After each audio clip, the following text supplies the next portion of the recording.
Good morning. The court is going to take up cause number C210063CPS. This is in the interest of Madeline Rohmfeld and Cadence Rohmfeld children. The case is set for an adversary hearing on an original petition for protection of the child filed by the Texas Department of Family and Protective Services. The hearing is being conducted pursuant to emergency orders of the Texas Supreme Court via Zoom video conference. Participating in the hearing today on behalf of the department is caseworkers Whitney Baird and Deborah Putnam, supervisors Erica Carter and Robert Walker, and regional attorney Jason Jett. The mother of the children is Tiffany Rohmfeld, and I believe she is present. I'll confirm that in just a moment. The father of the children is Christopher Rohmfeld, and I believe he is also present. I'll confirm that in a moment. Ty Grote has been appointed as the attorney ad litem for the children, and Mr. Grote is participating in the hearing today. The CASA guardian ad litem representative for the children is Cassie Roberts, and Ms. Roberts is participating in the hearing today. I also note on my screen Shelley Pascal. Ms. Pascal, could you advise the court your connection with the case, please? I am the guardian and Chris Rohmfeld's sister. She's the caregiver, Judge. Caregiver. Okay, thank you. And you're also a paternal aunt. Okay, thank you. And then I also show on my screen somebody participating by iPhone. If you're on that iPhone, could you? We can turn the iPhone off. He's actually sitting right behind me, beside me. It's okay. My husband, Scott Pascal. Scott Pascal. Okay, He's thank you. my husband. Okay, thank you. And yeah, and if you could shut off that separate phone, a lot of times we get feedback if you have two devices in the same room at the same time. I would also note that Jessica Skinner is present in the case. Ms. Skinner, your connection with the case, are you representing one of the parties or both the parties? Yes, I represent Tiffany Rohmfeld. Are you representing Mrs. Rohmfeld? Okay. Okay, thank you. All right, thank you. And am I correct, both Ms. Rohmfeld and Mr. Rohmfeld are participating, it looks like, together at your office? Ms. Skinner, is that them together? It is? Okay, thank you. All right, Mr. Jett, could you advise the court and the parties and counsel what orders the department is seeking today? Yes, Your Honor. We're asking for a temporary managing conservatorship to be named to the department. We're asking for the parents to be named as possessory conservators and to work services. We're asking for the children to remain in the current placement where they are, as you heard, with family.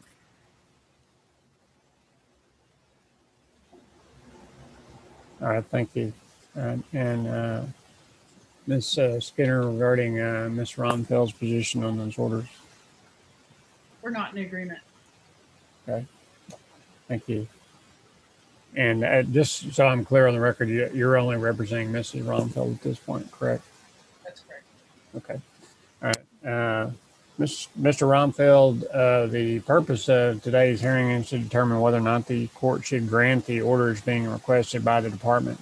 In this case, those orders would include, if granted, an order that would continue the department, Child Protective Services, as the temporary managing conservator of the children for the time being, which means that for whatever the duration in this case would be, the department would have the duty and authority to make sure the children were in a safe environment and cared for properly.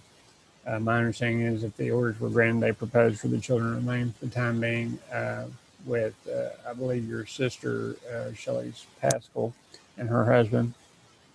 If the orders were granted, then the orders would also include an order that would appoint you and Mrs. Rohmfeld as temporary possessory conservators, meaning you'd have court order visitation rights with the children that would be arranged through Child Protective Services. The orders would also include orders for the department to provide to each of you services to try to address whatever the concerns were that prompted the department to file this suit. with the goal of trying to reunify the children with you if they're not returned to your care immediately. If the court grants those orders, then I will be required to set additional hearings in this case to determine if the orders need to be modified or changed, whether the issues that prompted the suit being filed have been resolved to the point where the children can be returned to a parent's care, and otherwise to check on the status of the case. Mr. Rohmfeld, in any litigation, you have a right to retain a lawyer to represent you in the case if you wish to have counsel, and that would include prior to this hearing being completed. If you desired time to try to retain counsel, I could grant a short continuance to allow you some time to try to retain a lawyer if you wish to do so. If you are opposed to what the department is requesting in the case and cannot afford a lawyer but desire one and can establish you do not have sufficient assets or income to hire a lawyer, I can appoint a lawyer for you. And then we would reset the case to allow you some time to confer with your counsel before proceeding. You, of course, also have the right, if you wish to represent yourself in the case, to do that.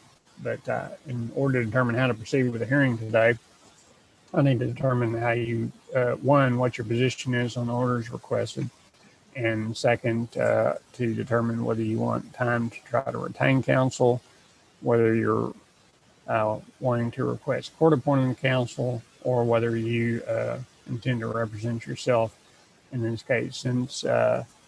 Rohmfeld has indicated she opposes the orders requested, which is certainly her right, the court is going to be required to hold a hearing at some point, at which time the department would put on evidence as to why they should obtain the orders they're asking for.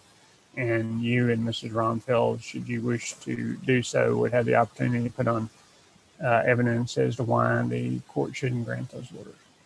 So again, I need to know from you first what your position is on the orders being requested, whether you're in agreement with those orders.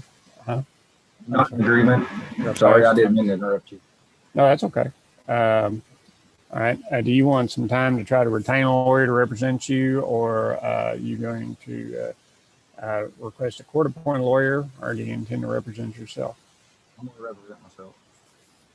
All right. Well, if you represent yourself, you need to be aware you'll be subject to the same rules as the attorneys in the case as far as rules of evidence and procedure. You'll be given an opportunity to question witnesses if you have questions for them subject to the rules of procedure and evidence. And you'll also be have the authority to call witnesses if you wish to call witnesses on your behalf. And you will also have the right, of course, to testify on your own behalf if you wish to do so. But my understanding is you're ready to proceed and you're going to represent yourself. Yes, sir. Okay, Ms. Skinner, are you ready to proceed on behalf of Mr. Rohmfeld? Yes, sir. All right, Mr. Grote, are you ready to proceed? Ready, Your Honor. All right, if you'll stand by for just a second, I need to take care of one procedural matter, and then I'll be back with you when we start the hearing in just a second. Thank you.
All right, sorry for the delay. I'm going to go back on the record and C210063CPS in the interest of the Rohmfeld children.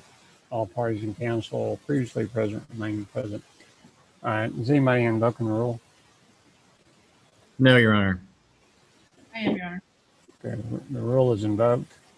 Mr. Jett, can you advise the court who you anticipate you'll call as witnesses? Miss Baird, and potentially the parents. And that's it. All right, thank you. Ms. Skinner, do you know who all you may call? There's a Kara Hall that may I'm or may sorry. not a Kara Hall, Kara, that may or may not log in at some point. She does. Kara Hall. Okay. Other than in the parents, I'm assuming. Correct. Otherwise, no. Okay. Thank you. And Mr. Gregg, do you have any additional witnesses? No, Your Honor. All right. And Ms. Hall is not currently in the courtroom now. Let me make sure she's not in the waiting room. I don't see her there. All right. Let's see. No one's anticipating and calling Mr. and Mr. Pascal, I'm assuming. I might call the parents. Yes, Your Honor. Oh, no, no, I'm not. No, Your Honor. Okay. Well, it looks like then that everyone that other than Ms. Hall would be a party to the case. I'm assuming you're designating Ms. Baird as the department's representative. Yes, Your Honor, that's correct. Okay.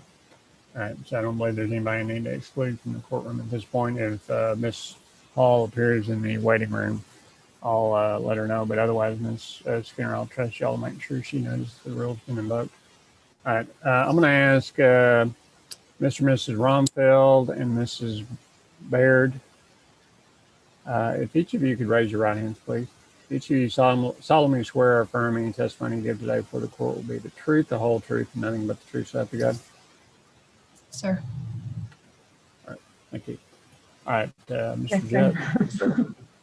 Okay. Thank you, Your Honor. I'd like to call the mom, Miss Rohmfeld. All right, Ms. Rohmfeld, if you could unmute your device so we can hear you. Mr. Jett will start with questions for you, and then the other attorneys may have questions as well. Thank you. Thank you. Please state your name for the record. Tiffany Rohmfeld. Okay. And Ms. Rohmfeld, are you the mother of the children that are in this case? Yes, Okay. And that's Madeline and Cadence, correct? correct. How old are they? 10 and 6. How long have you and your family been involved with Child Protective Services? Most recently for a little over a year now. Okay. And you've been involved in a family-based safety services case, is that correct? Yes, Okay. And until now, obviously, there hasn't been any kind of removal of your children. Is that accurate? yes. We stayed with my mother-in-law for a bit when we originally got the house cleaned up. Okay. Alrighty. What's your understanding of why the department came into your family's life? Our house situation was the original reason. Okay. What about your house situation, ma'am? It was not desirable. It was mess. Okay. I'm having trouble hearing Ms. Rohmfeld. She's still hearing Matt. Ms. Rohmfeld, if you'll just make sure when you're speaking to look straight at the screen. Sometimes if you move your head to side, sometimes the microphone doesn't pick it up, and we'll just see if that's what's causing that. But if, be sure to speak up just so everyone can hear you and we have a good record. Okay? Okay, I'm still having difficulty. That was, try that again. Yes, sir. Okay, that's better, but you may have to move a little closer so we can hear you. But we'll see how we go. All right, Mr. Jett, go ahead. Thank you. I'm sorry. Can you repeat your answer as to what was the issue with your home? It was messy. Okay. And what kind of things made it messy? Clutter, mostly clutter on the floor, dirty dishes. Okay. Dirty dishes scattered through the house or confined to certain locations? Mostly in the sink, but I believe there was some on the table as well. Okay. And you said you stayed with your mother-in-law. How long did you stay with her? It was a month or so, two, Okay. between All right. 30 and 60. Okay. And then the house was cleaned up? Yes, we cleaned it up and the kids we were all able to come back into the house. Okay. Were there other times that the house wasn't cleaned up? I mean, it's waxed and waned, but it's never been what it was. Okay. And since the children have been removed, has it been cleaned up since then? Yes. Okay. Did Miss Baird talk to you about the level of cleanliness and clutter in the home? Just that, oh, well, we need to clean this up a little bit. There's a little more things on your counter right now, but nothing that would indicate it was at a level that would require removal of the children. Okay. Right. Are there any, now that the children have been removed, what's your understanding of the reasoning behind that? That it was due to the cleanliness of the home and Chris's outpatient counseling. Okay. What's he in outpatient counseling for? Alcohol. Okay. How long has he been in that outpatient counseling? All right, let me make something clear to something, everybody. Only the witness can testify. If they know, they can testify to the facts. If they don't know, they can say they don't know, but they don't need any help, sir. Thank you. I was not sure about the time, but several months. Okay. And in your understanding, how is his treatment going? It's going well. He was doing the Zoom calls when he was at the house, so I know that he was on all of those. Now they're doing in-person meetings.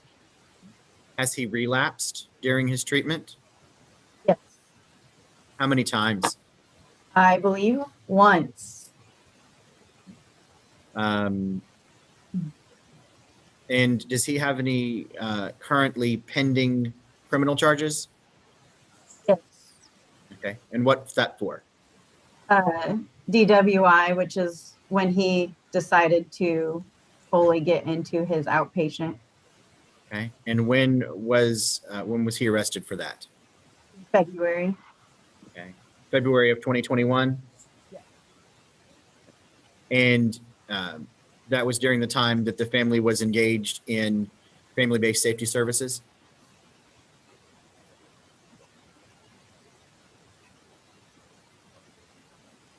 I'm sorry, Ms. Rohmfeld, did you answer that question? Yes. Okay. Yes, I did. I said yes. All right. Okay. All right. Okay. Do you see how your husband getting a DWI in the middle of CPS's involvement would be a safety concern for the department? Yes, I understand that. Okay. Do you understand how a relapse in his treatment would be a safety concern for the department?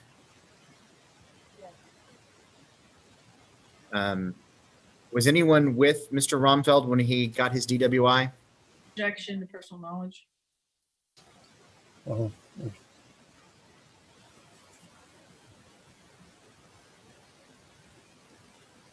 ma'am, do you have any personal knowledge of if anyone was with him? I'm not asking you to answer whether there was or not. Do you have any personal knowledge of who was with him at the time that occurred? Could you see somebody with him? At the DWI? No, he didn't have anyone with him. She was I'll not sustain that. I'll sustain the objection.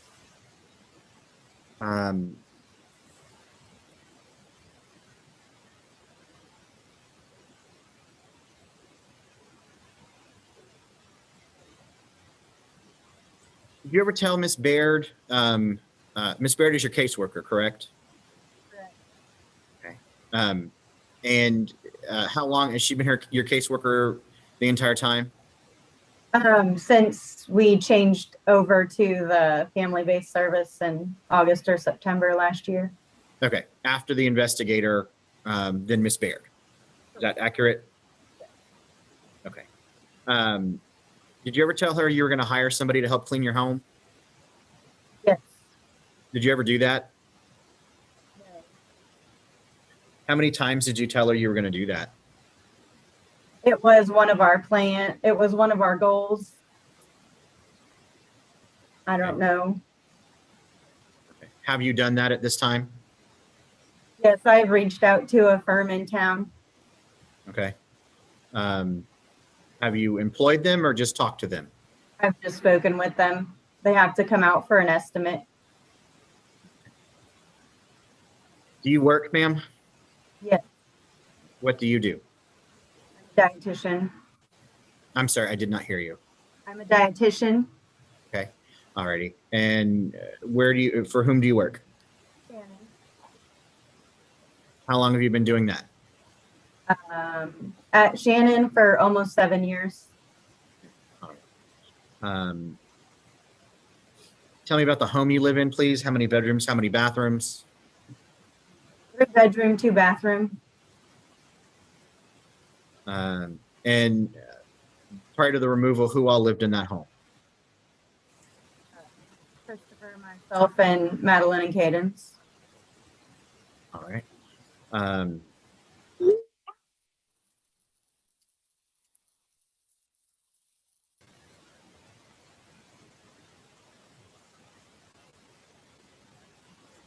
Have you done all of the services that Miss Baird has asked of you during the family-based safety services case? I'm not aware of any specific services that was required to do. Okay. All righty. What's your understanding of why family-based safety services, Miss Baird, the department, referring to those as to one entity, are still involved with your life now? I was under the understanding that it was mainly due to Chris's outpatient counseling. And that was why our case was being extended. I believe that's all I have for now, Your Honor. I'd like to pass the witness. Thank you. All right, Ms. Skinner, did you have any questions?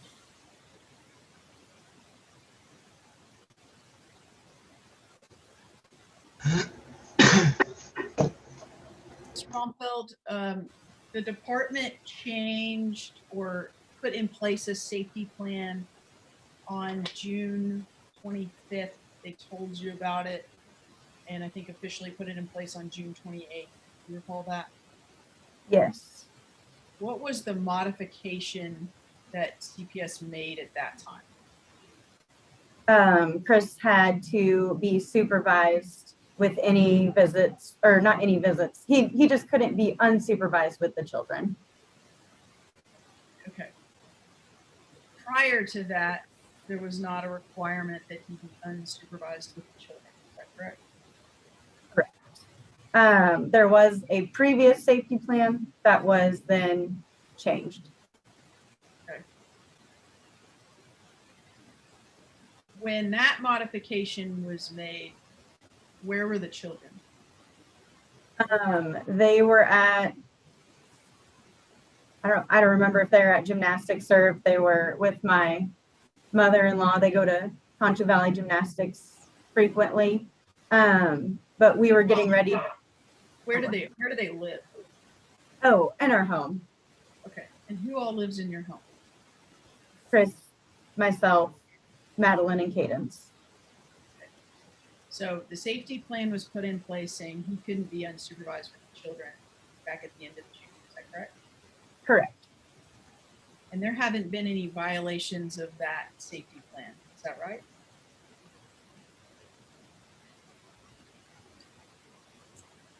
Is that right? No, ma'am, there have not been. Okay. What arrangements have y'all made to make sure that there's not a need for Chris to be picking up the kids or transporting them or watching them at home, and there's not another adult there. Well, first, only my daughter and I were going to fly to Illinois. So we, at the last minute, got a plane ticket for Cadence to go see my family instead of hanging out for a long weekend with just Daddy. I was dropping my kids off at my mother-in-law's, Chris's mom, at 5:30 in the morning on the days I had to be at work at 6. And then they also went to Concho Valley Gymnastics on the days that the weeks that we were signed up for that. And then I picked them up each time. He would never pick them up. All right. And then in regards to your house, the last time prior to this removal that the department had been to the house was June 3rd. Is that right? I believe so. And then prior to the removal, you had a meeting with CPS July 15th. Is that right? Were the kids there for that? No, it was a Zoom meeting. The home visit on June 3rd, did CPS have any interaction with your children? I believe so. Right. And were any concerns brought to you at that point of safety concerns? Can you say that one more time? No. When was the next interaction you had with CPS before you left for Illinois? The day before June 24th. And that would have been the day before they also made the change to supervising Chris around the children. Is that correct? Correct. And where was that interaction? In a parking lot after my eye appointment. And were there any concerns other than changing it to where Chris would be supervised with the kids brought to you at that time? No.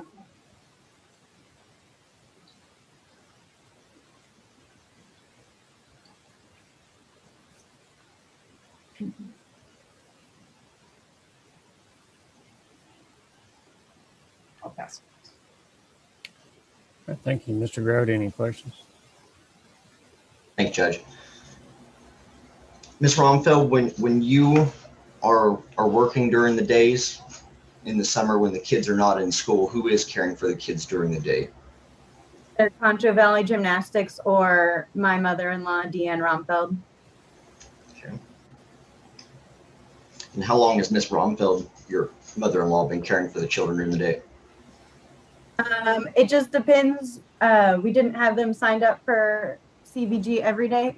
They also went to VBS several times, and then she might pick them up, but she's always kind of helped us with the kids when we needed it.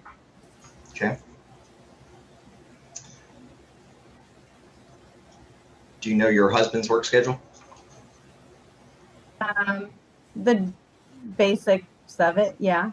Okay. Does he not have a consistent work schedule?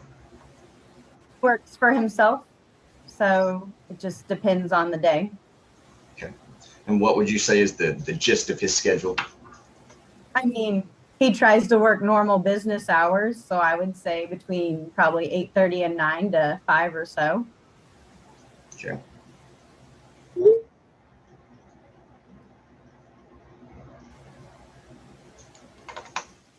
Do you have any child care for the children?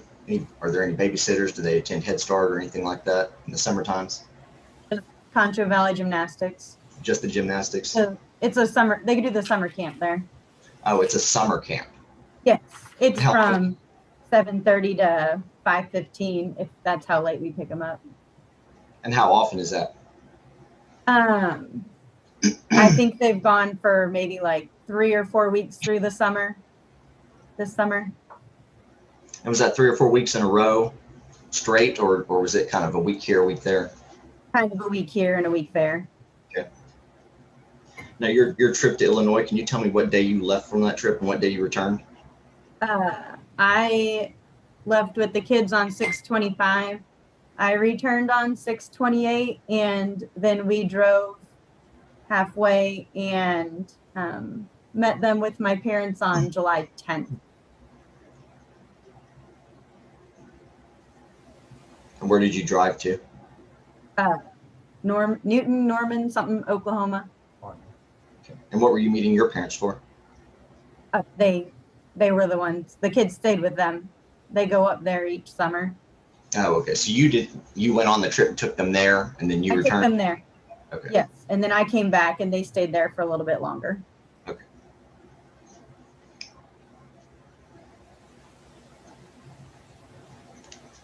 I believe that's all I have, Judge. I'll pass the witness. Thank you. Mr. Rohmfeld, as I indicated before, this is your opportunity to ask Mr. Rohmfeld questions related to the case. If you don't have any questions, that's fine. But if you do, this is your opportunity to ask. This is not your time to testify, though, so you'll have an opportunity to do that later. But if you have questions, you want to listen to information from her about the case, this is your opportunity. Do you have any questions? No questions? Okay. All right, Mr. Jett, did you have any additional questions for Mrs. Rohmfeld?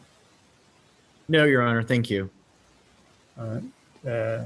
Ms. Skinner, did you have any additional questions?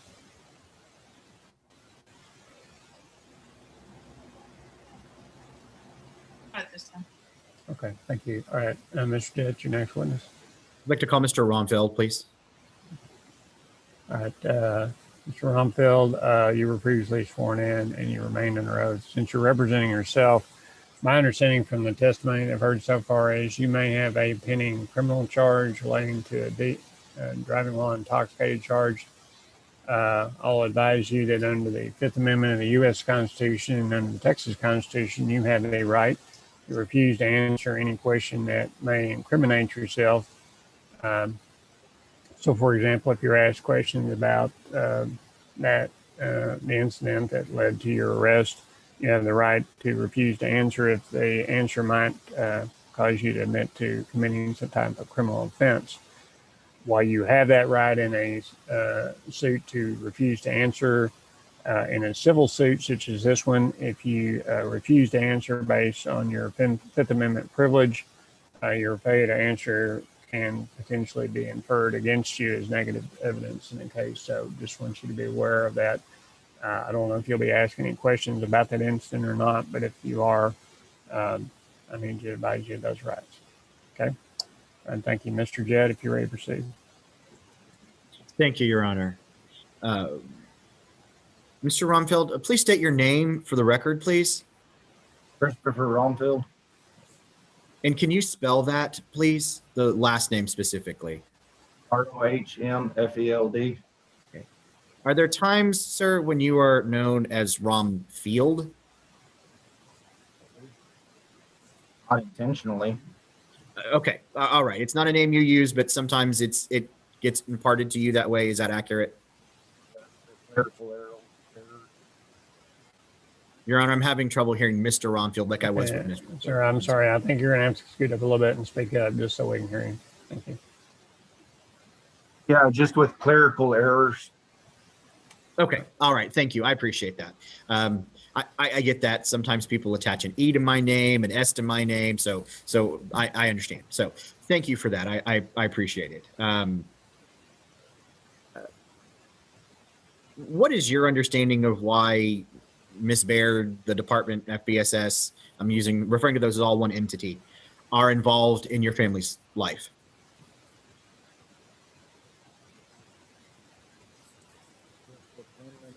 House. And I did not hear the first part of that answer. I'm sorry. I'm sorry. Would you repeat their answer, please? just the cleanliness of the house.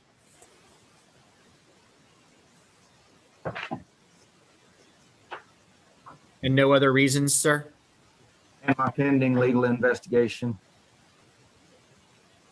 Well, that was before, yeah, the cleanliness of the house and my addiction, yeah.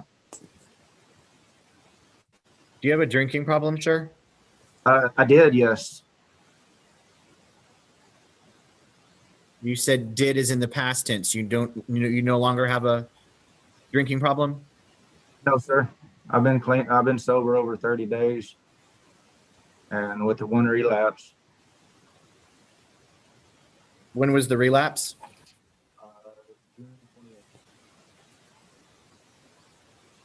I'm sorry, you're going to have to repeat that answer. It was on Father's Day.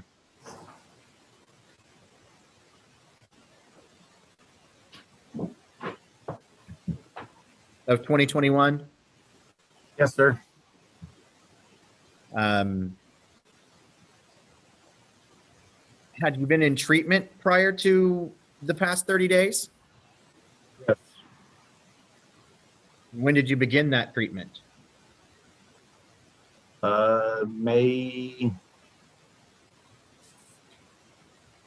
Yeah, sometime in May, late May.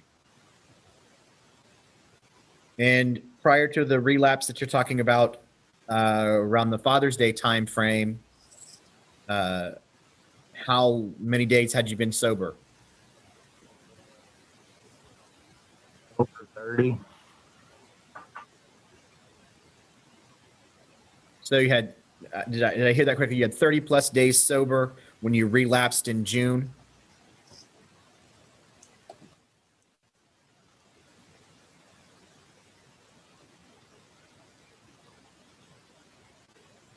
Are you in a court-ordered treatment program? No, sir.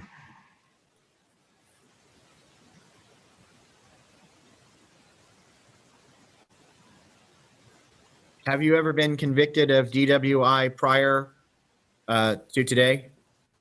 Yes. When was that? In 2011.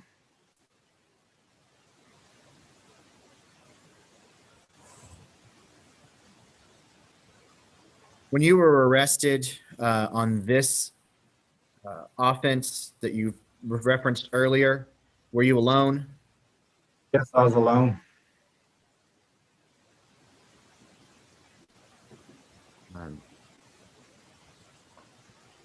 During this, and how long has Ms. Baird been involved in your family's life? Quite some time. I don't know, honestly.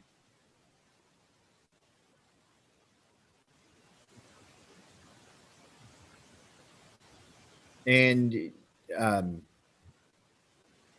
you think things have improved since Ms. Baird and the department have been in your life? Yes. Okay. Has your house always been clean since Ms. Baird's been in your life? No.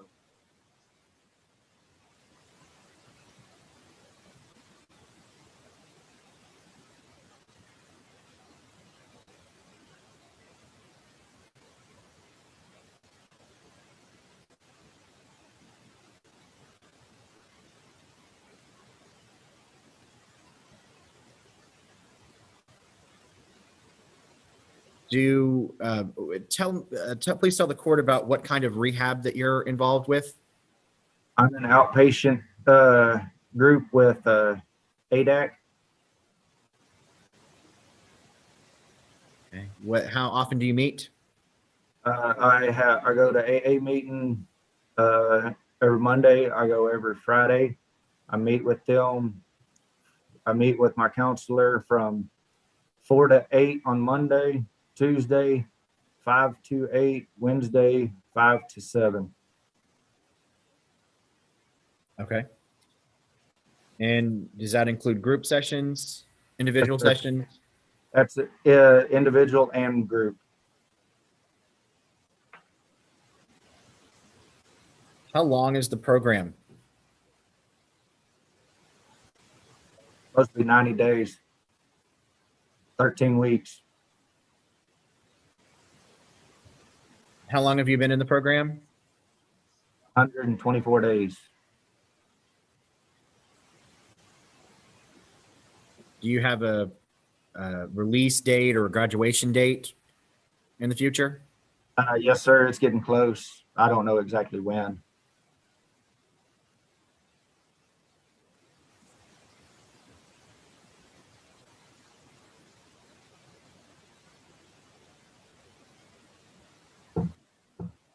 Do you have a relapse prevention plan? Yes, I do. Tell me about the plan, please. I got me a sponsor, and I don't put myself into those situations anymore.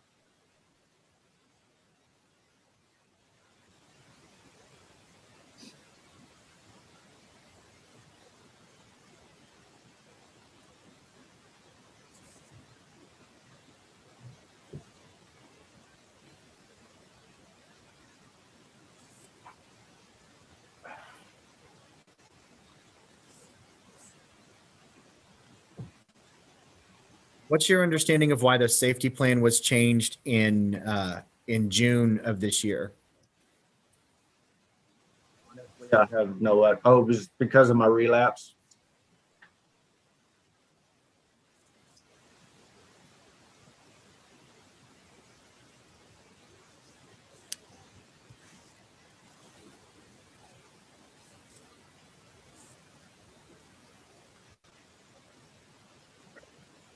When did you start this rehab plan program, sir? Okay. I'm sorry, I didn't hear that. In May.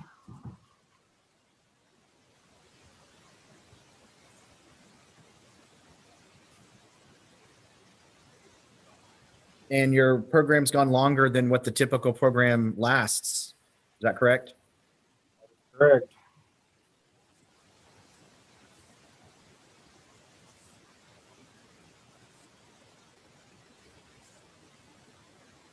I believe I'll pass the witness, Your Honor. Thank you. Thank you, Ms. Skinner. Any questions? Yes. Mr. Rohmfeld, you said that you've been in the program for 124 days.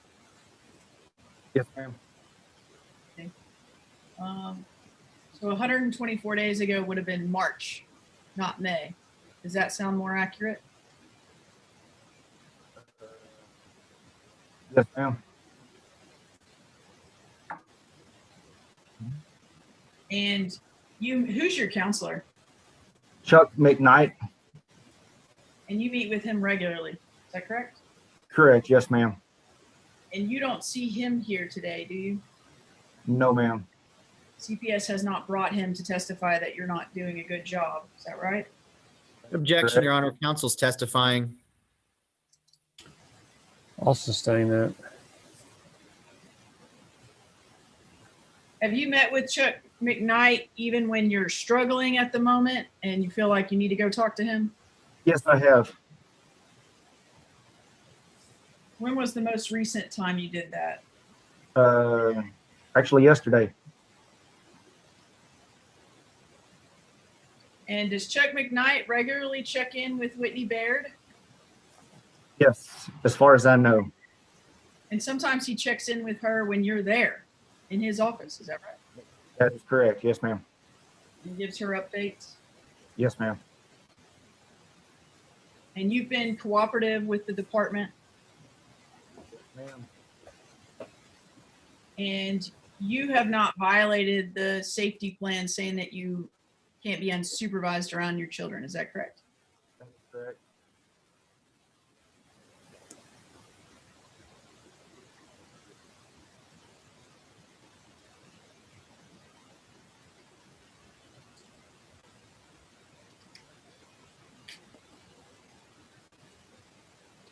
When you relapsed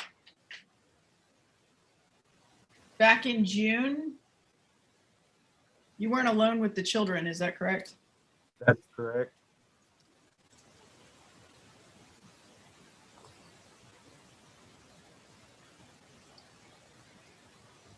I'll pass the witness. Mr. Grote, any questions? Yes, Judge.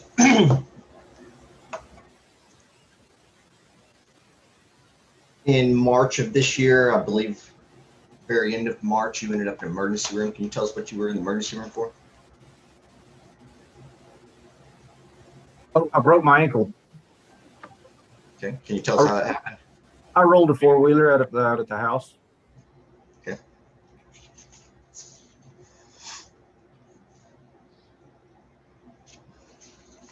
Do you know what the terms were of the safety plan, that last safety plan that was implemented when it was changed? No, sir. And why is that? There hasn't been very good communication on all parts. Okay. Did you not sign that safety plan? Yeah, I did. No, I didn't. No, I didn't.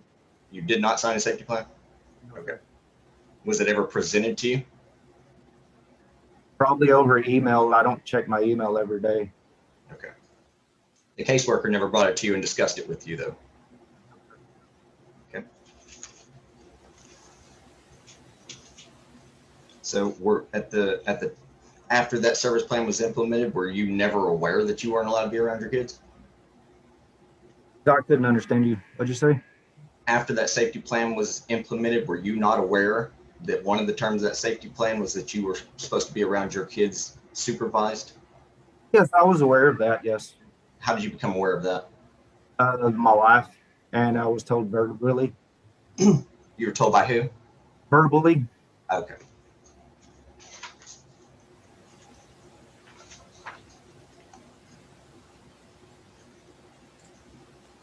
How long have you owned your business, sir?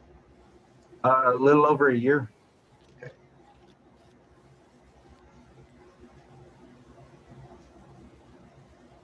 Do you own your home? No, sir.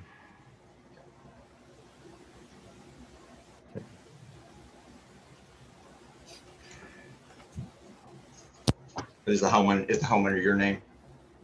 No, sir. It's under my parents' name.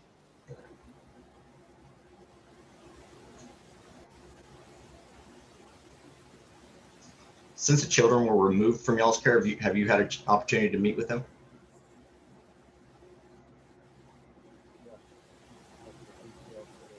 I'm sorry, I can't hear you, sir. Sorry. Yes, at the CPS building. Okay. How many times have you met with them since the removal? Just that one time. When was that? Sir, when was that? And that was? What? I couldn't understand you. Can you tell us when you met the children? What day? I don't know exactly which date. It was Monday at 8:30 at the CPS building, Okay. or Thursday. It was Thursday? Thursday, yes. So that would have been yesterday?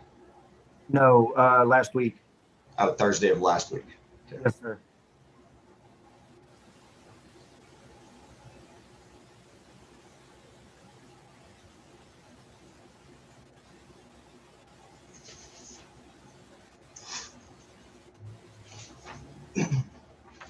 What is the current state of your criminal charge? Do you know? No, sir, I don't know. I'd have to contact my attorney. Who's your attorney on that case? JW. Okay. Do you know when your next court hearing is on the DWI case? No, sir. Okay.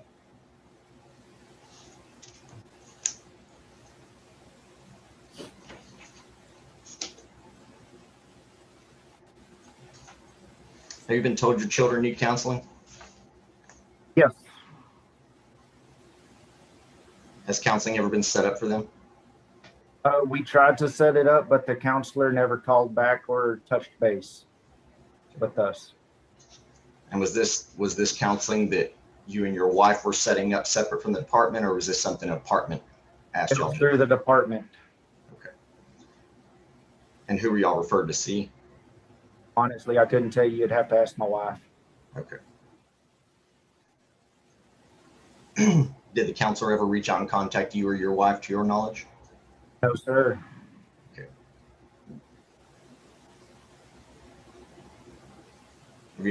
Did you ask the caseworker about that? I honestly didn't know about it till about 3 weeks ago, or 2 weeks ago.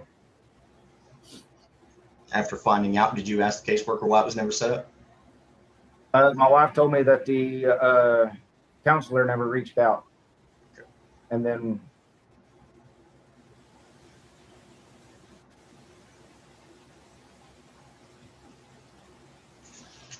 I'll pass witness.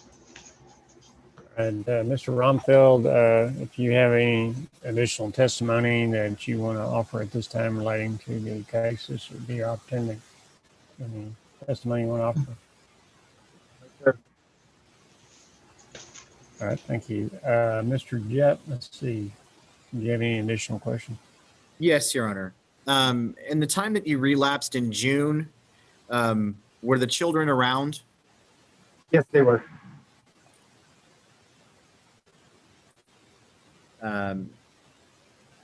You indicated that you broke your ankle in March with a four-wheeler incident. Did I hear that correctly? Yes, sir. Okay. Were you under the influence at that time? Nope. Stone cold sober. How long have you had a drinking problem, sir?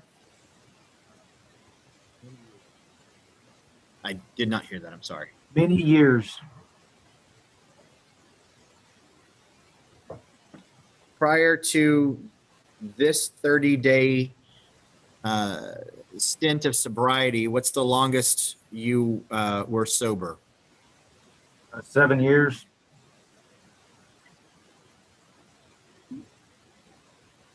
Did you seek treatment prior to that 7-year sobriety? Sir. When was that 7-year time? 02 to 09.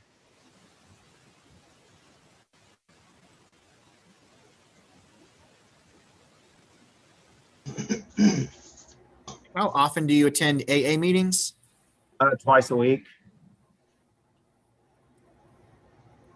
Where do you go to the meetings? Sherwood Group.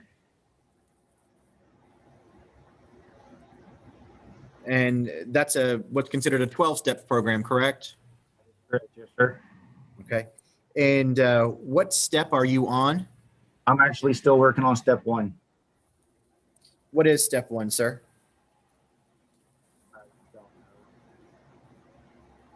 I'm sorry, I didn't quite hear that. I apologize. I don't know. Okay. I can't give you word for word or verbatim. Well, what's your understanding of what step 1 is?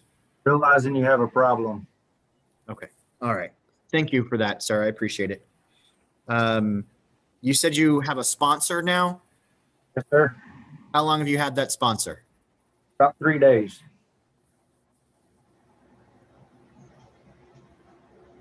How long have you been going to AA meetings? About a month, maybe 2. About 2 months.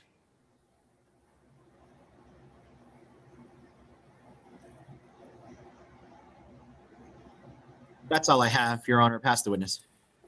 Thank you, Ms. Skinner. Any additional questions?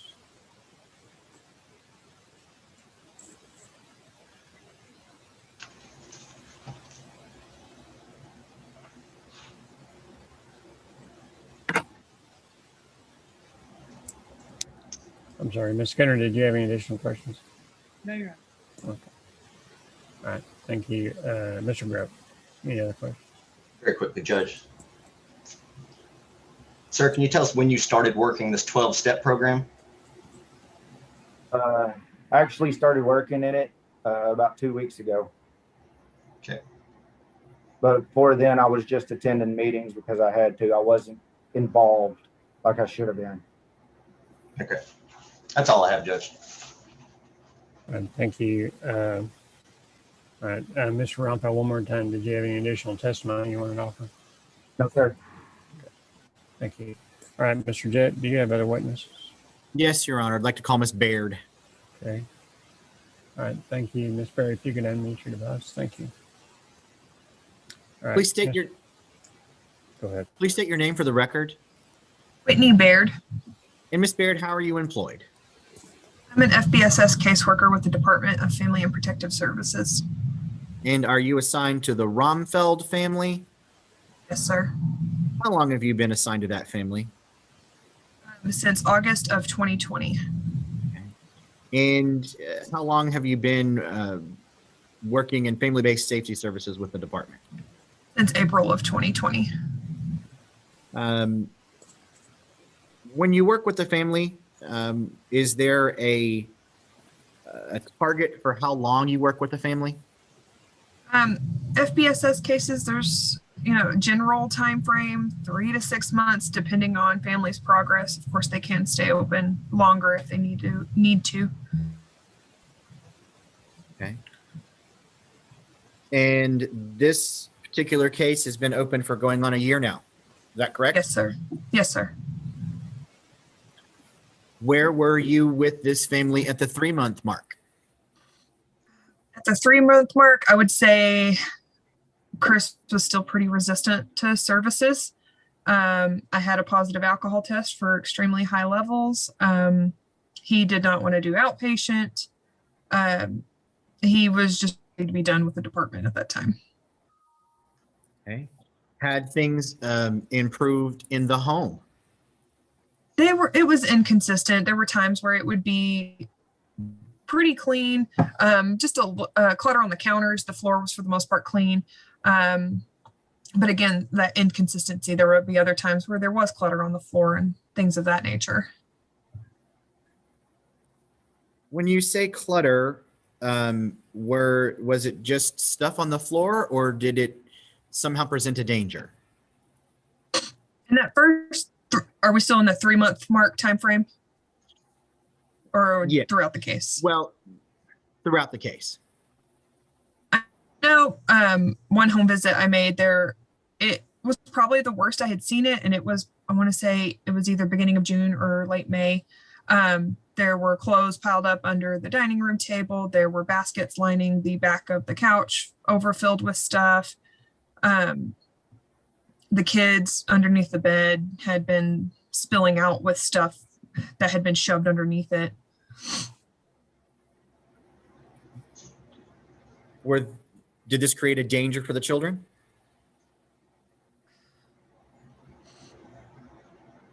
I don't think it presented an immediate danger to them at the time.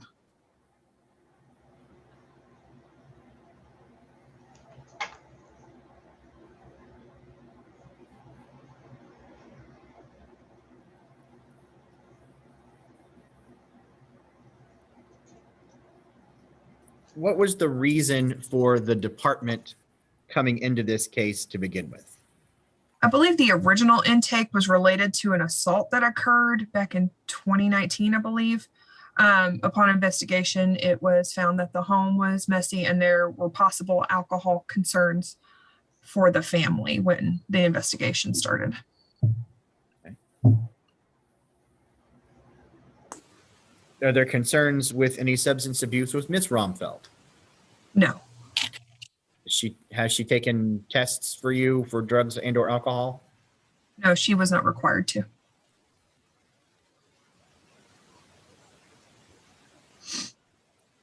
Is Mr. Rohmfeld's alcohol use a problem for this family? Yes. How so? I know when he was really bad with his alcohol problem, when he refused to address it, he would get very ugly with the family, verbally abusive towards the kids. The kids would be scared of him when he was drinking, and things of that nature.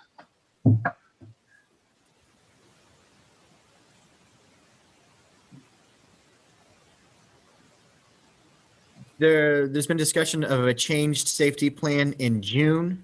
Why was the safety plan changed in June? I don't know that a safety plan was changed, but a safety plan was put in place in June because I found out that Mr. Rohmfeld had relapsed on the weekend of Father's Day. Okay. Had there been a safety plan in place prior to that? No.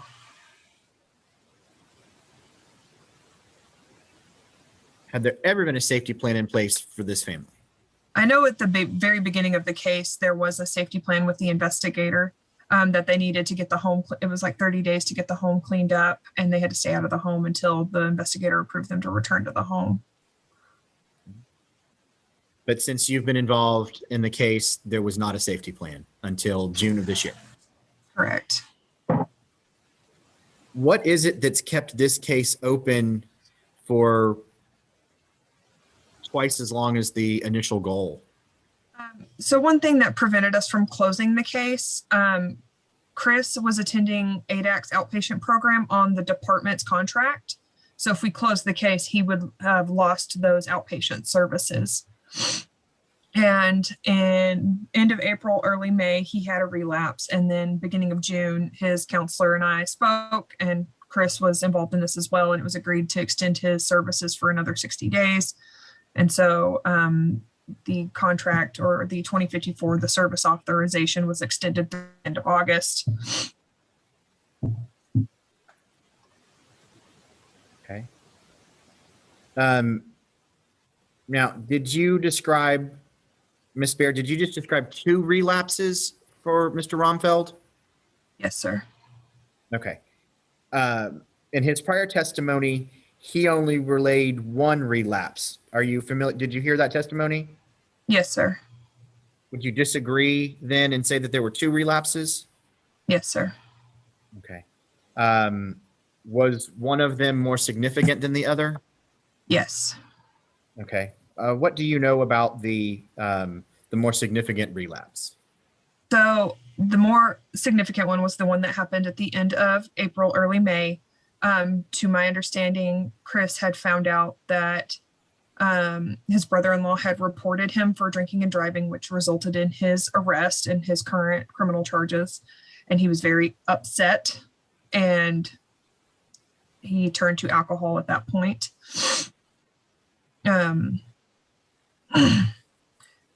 That's my understanding of why he relapsed. And the kids told me that he had relapsed, and the parents did as well. Or sorry, Tiffany did as well. She's the one who told me.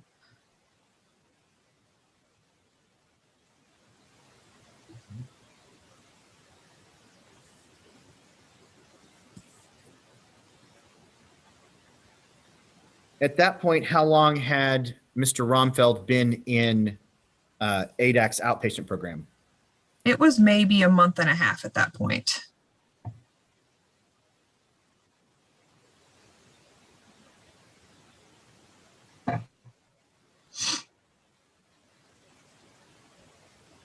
What were the facts, the situation that led to these children being removed from their parents this time that's brought us to court today? So Chris had his relapse the weekend of Father's Day. I met with the family, Tiffany and the kids. It was supposed to be a home visit, but Chris informed me he was sick and believed it was either the stomach bug, but was going to get tested. So the visit occurred outside of the home that day. And that's when they told me, Chris had drank.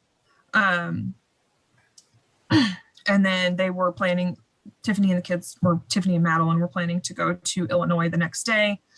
The next week we did request a family group conference, which took some time scheduling. And we invited, of course, Mr. and Mrs. Rohmfeld and Deanne Rohmfeld, who is Chris's mom. The department felt that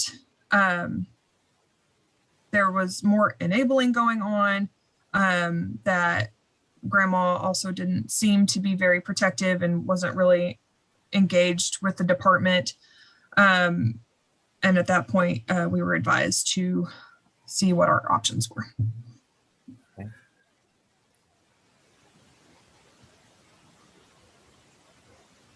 Was the home consistently clean during your case and your involvement with the Rohmfeld family? No. Was this, the cleanliness of the house, was it more than just typical lived-in clutter? Yes.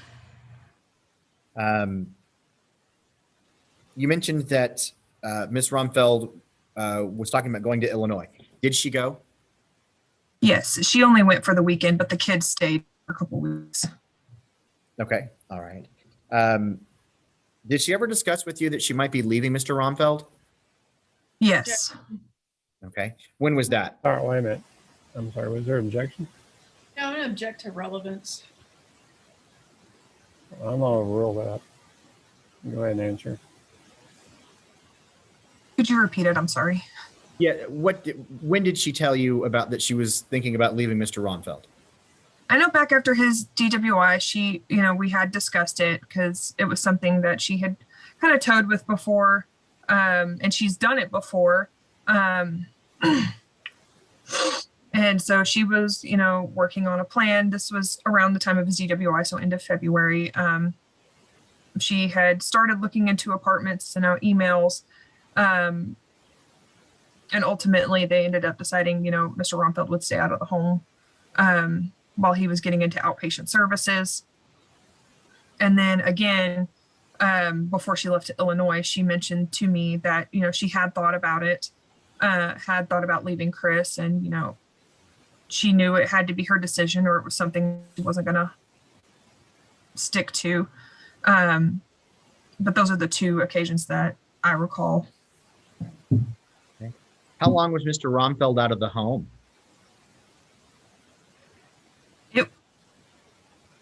It was a couple weeks.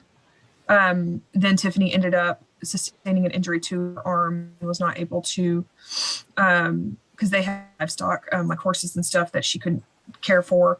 And she needed help around the home because she had an arm in a sling. I'm sorry, because Ms. Rohmfeld had an arm in a sling. Is that what you said?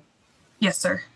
Okay. It was, I think it was a minor fracture or something like that. They had to do MRI or something on that, on her arm. Okay. And do you know the nature of that injury, how it happened? She told me she tripped over something and had fallen and had hurt her arm or something of that nature. Is that something that happened in the home? It was outside of the home, or it was at the home on the property. I see. Okay. All right. Thank you. You indicated that Mr. Rohmfeld's brother-in-law was the one who reported him for the DWI.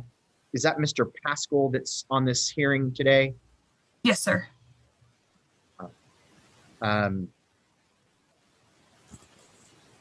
Why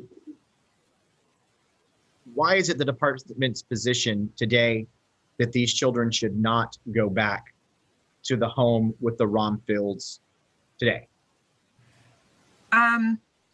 I would like to see them maintain their home. They have cleaned it up, and I would like to see them maintain that. And I would like to see Chris get past that 30-day mark with his sobriety. It seems like, 30 days, and that's when he slips up. It's gone past 30 days, and I'd like him to continue that. Okay. How much time in sobriety would you like to see before it would be the children return to the home? I'd like to see him be able to successfully graduate from ADAC's outpatient program. And do you know when that might be? So I know the last time Charles McKnight had talked to me about an extension, and that was the beginning of June. It was going through the end of August.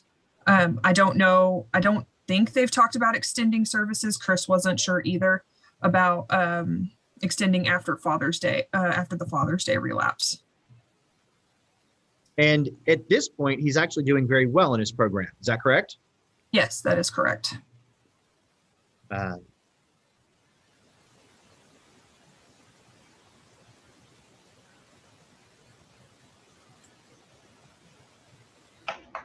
Your Honor, I believe at this time I will pass the witness. Thank you. All right, Ms. Skinner, any questions?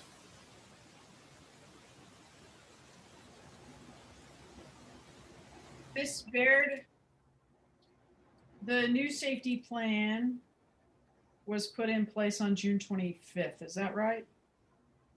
That's when I emailed it to the families, yes. Or yes, that is it. And that's when you discussed it with them, Yes. but it's not, you don't have a signed copy? I emailed it to Tiffany and Chris. I never returned it back signed, but I did talk to both of them about it. Okay. And the crux of that was saying that Mr. Rohmfeld couldn't be unsupervised with the children. That's correct. You didn't ask for that safety plan to be put in place after the relapse at the end of April, though, correct? We did talk, wait, the relapse at the end of April. I don't believe so, no. All right. So I'd have this to is go back and look. This is the first safety plan that's been put in place while in Yes. relapse. Yes. And you referred the children to counseling in September of 2020. Is that right? Yes, ma'am. And the children have never gone. That's correct. And that's because the counselor has never made any appointments. Correct. Well, I believe he actually scheduled them, but I believe he didn't show up. That's what Tiffany reported to me. And you actually had to contact him in December to tell him, hey, you're supposed to be doing this, right? Yes, ma'am. Because he hadn't even attempted to set it up 3 months after your original referral. That's correct. And then to this day, the children still haven't been in counseling, correct? That's correct. You have laid eyes on the children twice in June, is that right? Yes, I believe so. And you didn't have any immediate safety concerns when you were able to make contact with them in June. Correct. And they didn't report that they had been assaulted or touched violently or scared, correct? That's correct.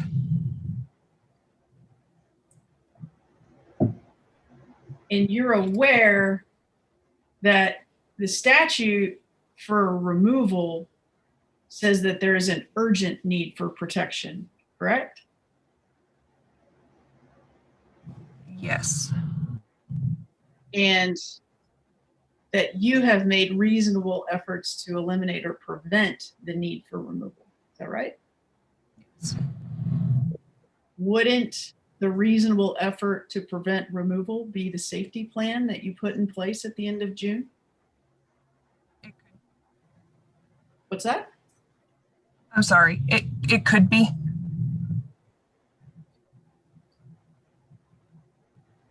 And the safety plan has not been violated, correct? To my knowledge, it has not. There's no indication that Mr. Rohmfeld has been unsupervised around these children. Correct.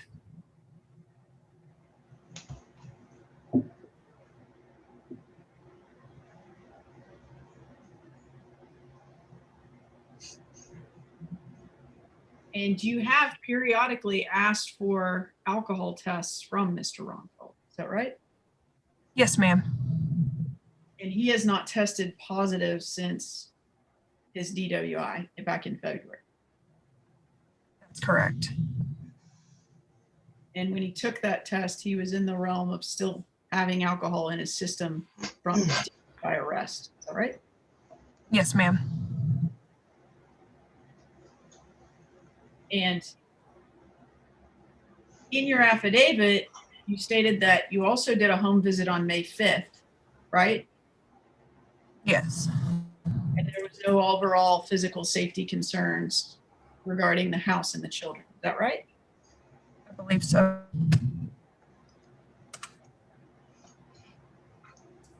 And at that time, in May, was when the department and Chris agreed for him to start going to AA twice a week, right? Sorry, it was a behavior modification put in place by ADAC. And that was between ADAC. All right, but the department was on board with that, right? Yes, ma'am. And Mr. Rohmfeld has been following that, correct? Yes, ma'am.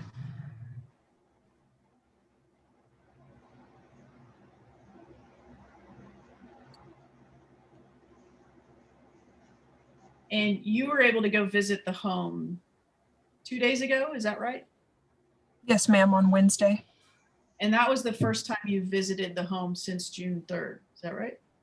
Correct. So before drafting and signing your affidavit, you did not attempt to go see the house. I had tried to schedule with them prior, but just didn't work out. Well, the schedule was the June 25th one, is that right? Yes. When he was sick. Yes. Okay. But after that family group conference, you didn't call them and said, I need to come see the house until this week. Is that right? No, I actually tried.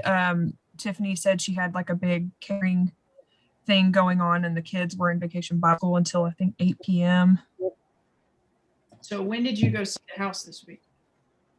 I think I saw them Wednesday. It was the previous week. I'm sorry. Okay, so you tried to go see it the week before? Yes. I actually I started trying to schedule with Tiffany, I want to say a couple days before, like I want to say it was Wednesday or Thursday. I started texting her to schedule to come last week, sorry. Wednesday or Thursday of last week? The week before that, I'm sorry. So it would be the week of the 12th through the 16th. I think I've started texting her.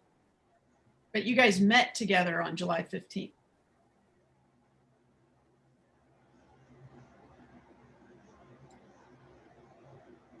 Yes, we had our family group conference. I'm sorry.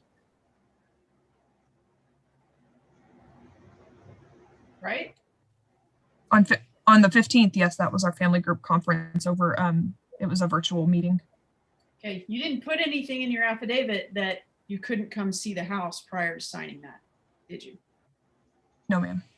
You didn't attempt to go see the house until after you had signed this asking to remove the children. Isn't that right? That's correct. That's correct. So the cleanliness of the house is not the reason for your immediate need for removal of these children. Isn't that right? It's one of the inconsistent things that led to it. But you had not laid eyes on the house since June 3rd, correct? Yes. And now that you've seen the house this week, you said that it's clean. Yes.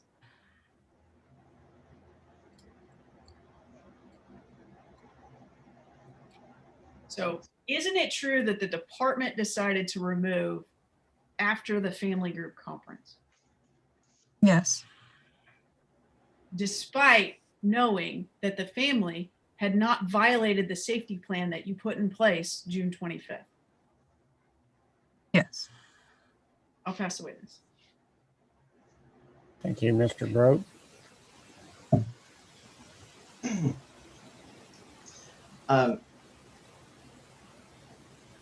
Did the department attempt to get dad into treatment outside of ADAC, or was ADAC really the only option that was presented to him? So as a result of his DWI, I was informed that they were considering drug court for Chris. I believe he missed his first appointment with them, and then he did an intake. And he seemed to indicate he wasn't interested in the drug court program. Okay.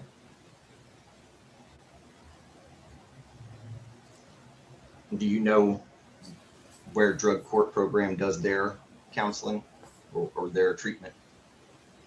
I am not sure. It's in San Angelo. Okay. Do you know if they use ADAC? That's really what I'm getting at.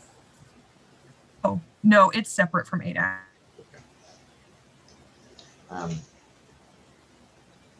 Did y'all ever ask dad to get into treatment or rehab on his own?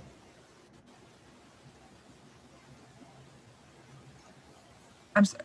I apologize. I'm what's the assuming, question? I'm sorry, I'm assuming that the department set up this ADAC evaluation for father. Is that correct? So I'm sorry, if y'all stand by for just a second. They would qualify. Miss Barrett, could you repeat that answer? I think your internet froze for a moment. Oh, yes, sir. I'm sorry. ADAC initially, they do a screening and they're walk-ins Monday through Friday, 8 a.m. to 3 p.m. And then depending on how the client answers, they see if they would qualify for services and schedule them for a full assessment. Chris had completed one, I want to say his very first one back in July of 2020. I don't believe he qualified for services. And then he was asked to complete another screening and assessment after his positive alcohol test in October, which that I believe was completed in December. And he was recommended patient, and then he indicated he did not want to do services. After his DWI again, his DWI, sorry, not again. His DWI in February, he went and scheduled an assessment and got into services after that. When he went in February for that ADAC evaluation, was that at the department's insistence? So I suggested it, but he had already scheduled it on his own, I believe. Okay. So for services through ADAC, does the department pay for that in any way, or is this available to anyone? So it depends on, anyone can go in and do a screening. However, they have assessments. They do have state funding to help pay, but that's based on income level. And due to Chris's income, he did not qualify for state funded. So it was put on the department's contract with ADAC. And so the department was paying for the outpatient services. Okay. And so when you said in July of 2020, he had an ADAC evaluation, didn't qualify for services, were you saying that he didn't qualify for services because of his income, or because he didn't have a problem, or he had the questions to the evaluation and how he'd answered them? So it was at the time, like the way he answered, and Chris was trying to stay sober at that time, so he did not qualify for services due to no current use, I believe. When did you find out that he did not qualify due to his income? Immediately after, almost immediately after his assessment in the most recent got him into services. I believe he did it, I want to say he did it very beginning of March, because his DWI was the very end of February. Okay. So it was either very, very late February or early March. Yes. When the department found that out. Okay. Correct. Okay. Did the department look into do you have any idea what it costs to do it for outpatient through ADAC if you have to pay for it individually? I think it's kind of pricey. I'm not sure of exact numbers, but I do believe it is costly. Okay. Now, earlier on, you testified that the case was not closed because of this contract. Correct. So if he had the means to pay for this outside of the department's involvement, would the department have gotten out of this case? Earlier on, before his relapse, it was possible because the home was staying clean. We believed he was engaged in services, and then he relapsed in the end of April, early May. And then they extended the services, and we thought things were going well again. And we were hoping he was going to get into drug court. Okay. Now with that first relapse, do you know how long that relapse lasted? It was just the day, I believe. And the second relapse? The second one, I believe it was just that day as well. And that was when they were out of town. They met up with friends. Okay. And where were the children on those 2 days? They were at the home. Well, they were at the home, the first one, and then they were with Tiffany and Tiffany's friend and her husband and Chris at, I believe, at a lake house around Austin. Okay.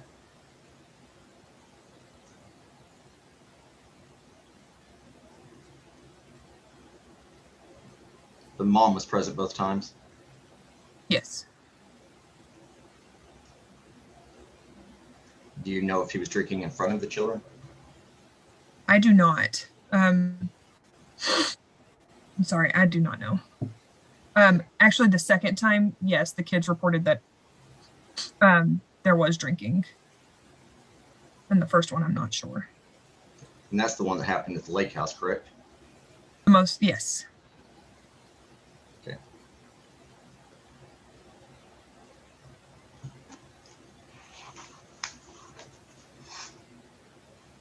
Now you said the grandmother and some of the other family members, I think is how you put it, were kind of enabling father in his drinking. In what way were they enabling him to witness this firsthand?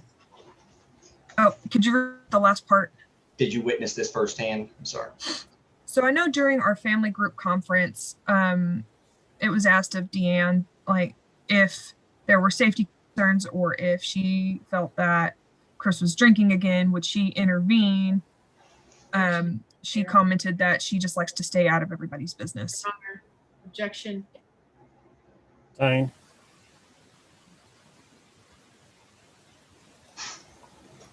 On how many occasions have you met with the grandmother? That's Deanne, correct? That's the grandmother? Yes. Okay. On how many I occasions? tried to, oh, I'm sorry, I didn't mean to interrupt. Sorry. I actually tried to, after the kids returned from Illinois, I tried to go and see them at her house. She told me I could not come. I was like, is there any time? Sustained. Judge, I cannot hear these objections. It's I believe the objection was hearsay. Is that right, Ms. Skinner? And I sustained it.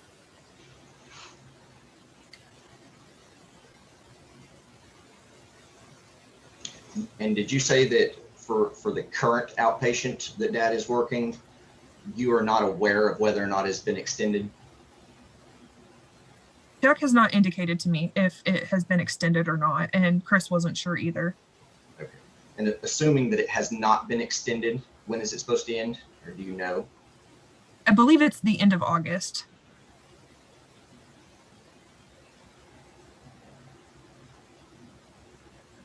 I'll pass witness. Thank you. And see, Mr. Rohmfeld, not required to ask any questions, but if you have any questions for Ms. Baird, no questions. Okay, thank you. Mr. Jett, other questions for Ms. Baird? No, Your Honor, I don't believe so. Thank you. And let's see, back to Ms. Skinner. Ms. Skinner, any additional questions? Ms. Baird, these relapses, the two, one in April, one in June, Tiffany spoke with you about both of those. Is that right? Yes, ma'am. And she was cooperative and forthcoming. Yes. That's what. Fine, thank you. All right, Mr. Jett, did you have any other witnesses? No, Your Honor, no further witnesses. Thank you. Thank you. Ms. Skinner, do you have any additional witness you want to call? No, Your Honor. Mr. Grote, any additional witnesses? No, Your Honor. Ms. Roberts, do you have any testimony you want to address or offer as the CASA guardian ad litem relating to the orders being requested by the department? Not at this time, no. Okay. So at this point, y'all don't have a recommendation as to orders one way or the other? We agree with the department. Okay. All right, well, I'm going to have you, I believe I previously swore you in, so if you could state your name for the record, please, and your position with the CASA program. Cassie Roberts, I am the CASA case manager for the children. Okay, and regarding the orders being requested by the department today, you indicated your CASA position was what? We're in agreement with the department. Okay. All right, I need to let the other attorneys and parties have a time to ask questions if they desire to do so. Mr. Jett, did you have any questions of Ms. Roberts? No, Your Honor, thank you. Okay. And Ms. Skinner, any questions? No, Your Honor. And Mr. Grote? No, Your Honor. And Mr. Rohmfeld, any questions? No, Your Honor. Okay, thank you. All right. All right, any closing argument from the department, Mr. Jett? I'm going to waive my right to open and reserve my right to close, Your Honor. Ms. Skinner, in closing? Yes, Your Honor. The statute's really clear that for a removal, there needs to be an urgent need for protection requiring immediate removal and reasonable efforts made to eliminate or prevent the child's removal. You heard from Ms. Baird that they put a safety plan in place. It hasn't been violated. They got crossways with the family somehow in the family group conference, and they decided that they didn't want these kids living there anymore.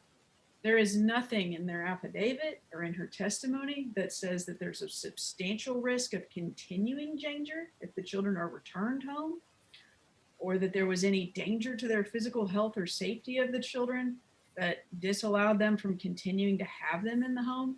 Clearly, at the end of June, the department thought that putting a safety plan in place, saying that Chris couldn't be unsupervised with the kids, would protect the safety and welfare of the children. And then that hasn't been violated. They also testified that they have failed to get the children into counseling. They also testified that they haven't asked Ms. Rohmfeld to do any services. So there are a lot of steps here that could be taken instead of removing these children or keeping them removed. You heard Ms. Baird testify that after the family group conference, they decided to have a powwow about what their options would be. And it's quite alarming that they went to the option of an immediate removal rather than the number of things that they could have asked of this family, or the meetings they could have had, or the counseling that they could have been putting in place, or parenting classes that they could have put in place, or alcohol classes, or AA. You heard that it's not even the department that's asking Chris to go to AA. It's an agreement that he has with ADAC. So they have completely failed in this case to do anything to prevent this removal, and they have failed to meet the statutory requirements showing that there's a substantial risk of continuing danger if the children are returned home. They've said that the family's been cooperative, they've been forthcoming, they haven't tried to hide issues when they have them, they let them know. Mr. Rohmfeld testified that he goes and sees Chuck McKnight when he's struggling, and he did it just this week. They are working hard, and the department, is I think completely in the wrong here. These kids need to go home, and they need to continue on this process.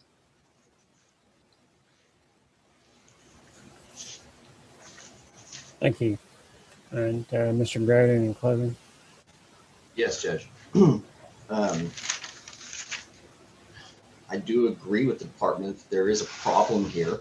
Dad does have a drinking issue, but from what I can tell, at least since February, he has been addressing that issue. It seems to me the department's primary concern seems to be the length or duration of the FBSS case. But from what I can tell, really this has been a case involving outpatient and treatment since only March, or very early March.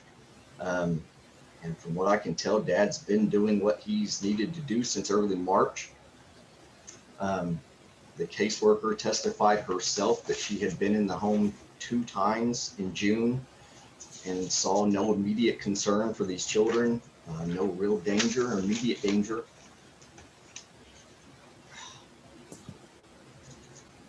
I have a hard time removing children in that circumstance, Judge. It's there is a safety plan in place, and caseworker testified that it has not been violated. Dad has relapsed twice, but he testified he's been a drinker for years, and he drank twice for 2 days. I'm having a hard time seeing how there was no way around removal in this case. But then again, I do see that Dad's drinking can cause a real problem in the home. But immediate danger, I don't see that, Judge. Thank you. Mr. Rohmfeld, you're not required to make any closing statement. It's your position. If you have a closing statement you want to make, this would be your opportunity. I'm sorry. Is that no? No, thank you. Okay, thank you. All right, Mr. Jett. Thank you, Your Honor. Mr. Grote referred to the length of time in this FBSS case. The length of time in the FBSS case stems from lack of progress, lack of consistency, and not being able to keep it together. The concerns here are that came out today. Dad admits that he has a drinking problem and has had for many years. That's step one. We applaud that he's taken that step and told us that. But he also told us that he no longer has a drinking problem and he's only been sober for about 30 days. That's concerning. What does that mean then, that he's cured in 30 days when he said that he had a 30-day time frame just this year where he had been sober prior to that? So those are concerning. Why did it take a removal of the children in order to get the house cleaned up again? It's chronic, it's repetitive. Is this a clear cut and dry case like some that come into this court? No, it's not. We see that this is not the most bright line case. However, how many times do we give people an opportunity? Your Honor, the case should have been concluding in a 3 to 6 month. We started in FBSS in August of last year. We should have been at the concluding point in 3 to 6 months, when that's about the time a DWI came into the mix. That there was at least an allegation of a DWI, and then we started some treatment. Well, Dad's own admission was, I was going to the AA, but I really wasn't engaging in the AA except for the last about 3 weeks. Well, that kind of coincides with about the time that we started removing children. So that's concerning, Your Honor, because this hasn't been taken seriously. Unfortunately, I think Mom must be an enabler here, because she's not left him. She's not kicked him out. She's still involved here. Is there a continuing danger to these children? Yes, Judge, because the parents can't do what's asked of them consistently. I believe the department has proven its burden, Your Honor. This doesn't necessarily have to be a long case. Of course, Your Honor knows that if you grant the removal, it can be a year, and maybe quickly, maybe end of August, maybe the time frame of the status hearing, Your Honor, we might be looking at a monitored return to the parents monitoring sobriety. If Dad stays sober, he'll have 60 or so days by that point, and we might be in a place to that, and we might be able to get out real quick. But right now, Judge, with the inability to show consistency and ability to keep their drinking under control, keep their house under control, that's why these children need to be out of this house, Your Honor. That is the continuing danger to these children. We're asking for temporary managing conservatorship, children to remain where they are, parents to work services. Sounds like the children need counseling as well. And we'll monitor. And if they keep doing well, then we'll be able to return. We're just not there yet. Thank you, Judge. Thank you. I do understand the department's concerns relating to the alcohol issue. Frankly, the housing issue, I understand, can be a concern. It can be a danger, but I didn't hear testimony that indicated it presented immediate danger to the children involved in the case. So I don't believe that's, I'm not saying that's an issue that shouldn't be addressed or continue to be addressed by the parents, but I don't think it's would warrant removal of the children. The drinking by the father, Mr. Rohmfeld, is a concern. However, I don't believe the department's met its burden to satisfy a continuation of the removal of the children from the parents. And I'm going to order the department to return the children to the mother's care as soon as y'all can facilitate that. I am going to find under Chapter 264 of the Texas Family Code that the court should order, and it's in the best interest of children, to order some court services for the respondent father as it relates to this case. And those will include that the father is not to transport the children pending a further order of the court. The safety plan relating to his contact being supervised will remain in place pending his completion of the outpatient program through ADAC. I'm going to set a compliance hearing at the end of August to see where we are, since I understand that's when he may be through with that program.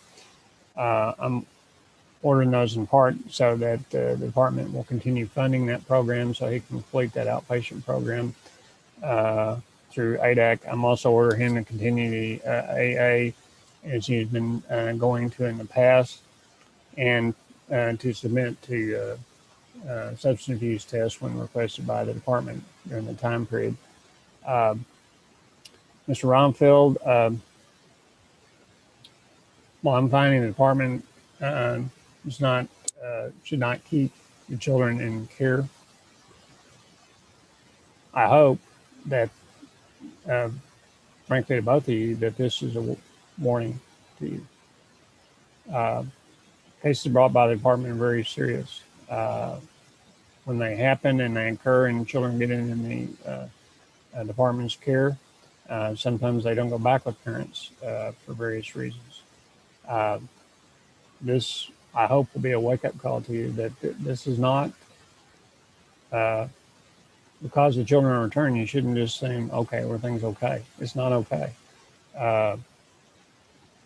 Drinking and driving puts people at risk if that occurred. I'm not saying you haven't been convicted, so I'm not making an assumption that you did it, but you are charged with it. That can endanger yourself. That can endanger your children. If you're injured, you're not there to care for your children. So you can injure other people.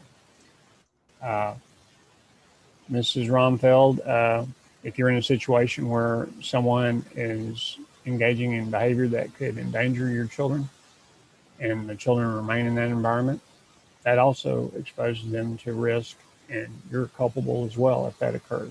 I'm not saying you did or didn't. I'm just putting you on notice that I have a concern that could be going on. Y'all need to put this behind you and go forward. I'll just be frank with you. If drinking's more important to you and your kids, keep drinking, but don't expect you'll get to keep your kids around, because that's not going to happen if it continues on and it presents a danger to them. On the other hand, it seems like you've been making progress on it. I encourage you to continue that. The purpose of these kind of cases is not to destroy families. It's to try to help them preserve their family. That's what I hope we can do here with you and your children and Mrs. Rohmfeld. So I'd encourage you to try your best to complete this program, remain sober, comply with the department's requirements. Hopefully we can get this case resolved here in the near future. Mr. Grote, and CASA, since I am denying the department's request to continue as temporary managing conservator, that will change the nature of this suit. So I'll discharge you from your appointments in this case effective immediately. My court administrator will get a new hearing date. They'll be set around the end of October, and we'll evaluate then whether there's any reason to continue further the orders beyond that point at that time. And y'all will get notice of that. All right.